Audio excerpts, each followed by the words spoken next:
Ang pondo naman ng Justice Department sa susunod na taon ang sumalang sa budget hearing ng komite ng Senado ngayong araw at sa naturang pagdinig, natalakay din ang update sa issue ni Pastor Apollo Kibuloy. Si Daniel Manalastas sa Sentro ng Balita Live.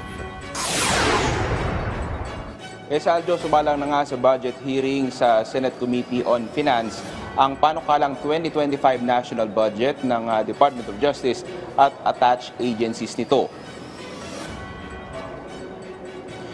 Personal na humarap sa mga senador sina Justice Secretary Jesus Crispin Remulla pati na si Solicitor General Menardo Guevara. Isa sa inungkat ng mga senador sa pagdinig ay kung ano na ang update kay Pastor Apollo Kibuloy. Ayon kay Secretary Remulla, tuloy lang ang implementasyon ng arrest warrant laban kay Kibuloy sa kabila ng inilabas na bagong kautusan ng Korte. It's a valid police operation to serve an arrest warrant issued by the proper court. And it has to happen already, ma'am.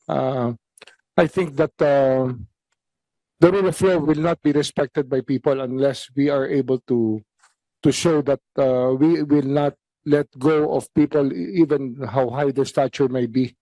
And we intend to really carry this out to the end. The writ of amparo cannot hold against that was filed against the police, cannot prevail over a lawful order of the court that directs them to arrest the person.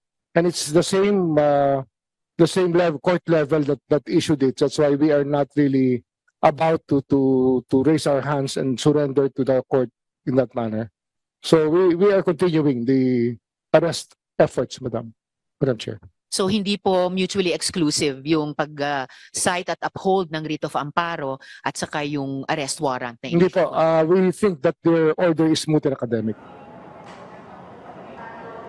Isa rin sa naungkat ang kalagayan ng mga nakakulong sa New Bilibid prisons. Ayon kay Secretary Remulla, problema pa rin ang siksikan sa mga piitan o jail congestion tulad na lang sa maximum security compound na disenyo lang para sa 5,000 capacity ay umaabot na umano sa 21,000 inmates. Kaawa-awaan niya ang sitwasyon ng mga preso kaya nais ng kalihim na mas-decentralize ang prison system at makapagpatayo na nasa 15 regional jails at maximum capacity na 5,000. At sa puntong ito, Aljo, nagpapatuloy pa yung budget hearing dito sa Senado at inaasama maungkat din yung mga issue na bumabalot nga dito kaya dismissed Mayor Alice Luo at iba pa niyang mga kasama.